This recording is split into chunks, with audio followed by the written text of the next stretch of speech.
ہمارے نوجوان آج انٹرنیٹ پر جا کر گندی چیزیں دیکھ رہے ہوتے ہیں، پھر دل چاہتا ہے اس کا پریکٹیکل کرنے کو، پھر وہ گھر میں پریکٹیکل کر رہے ہوتے ہیں۔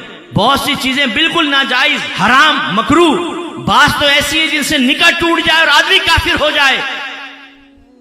لیکن مجھے یقین ہے یہاں بیٹھے ہوئے شاید ہی کوئی شخص ایسا ہوگا کہ جس نے شادی سے پہلے باقاعدہ کسی اچھے عالم دین یا مفتی صاحب سے پوچھا ہو کہ میاں بیوی کے جسمانی تعلقات میں کون سی چیز جائز ہے، کون سی حرام ہے، مجھے بتا دیں۔ نہیں، وہ کون بتائے گا؟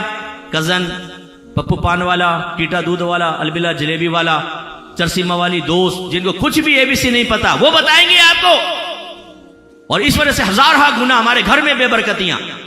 کتنے نوجوانوں نے کہا کہ مفتی صاحب مجھے تو پتہ نہیں تھا، میں نے بیوی سے حالت حیض میں جسمانی تعلق قائم کر لی۔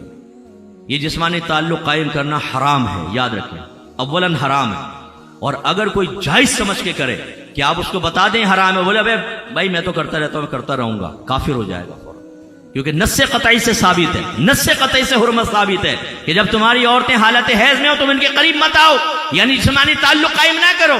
لیکن اس کی بھی ایک لمیٹیشن ہے، کیا کر سکتے ہو کیا نہیں، سیکھا ہے ہم نے۔ روزے میں زوجہ کے ساتھ کیا کر سکتے کیا نہیں، سیکھا ہے ہم نے۔ یہ سیکھنا چاہیے تھا، یہ گھر کے سرپرست کی ذمہ داری تھی کہ جب بچہ بچی کی شادی ہونے لگے تو انہیں کہیں کہ بیٹا کہ حقوق زوجین کورس کر لو۔ ہم شاید شرم کی وجہ سے بہت سی باتیں نہیں بتا سکیں گے، لہذا آپ کورس کر لیجئے، کہیں ہو رہا ہے تو بہت اچھی بات ہے۔ کتنے بچوں نے کیا ہے، کپلز، میاں بیوی ہونے والے ہماری اکیڈمی میں آئے اور انہوں نے کورس کیا ہے اور اس کے بعد ایک بہترین ازدواجی زندگی کا آغاز کیا۔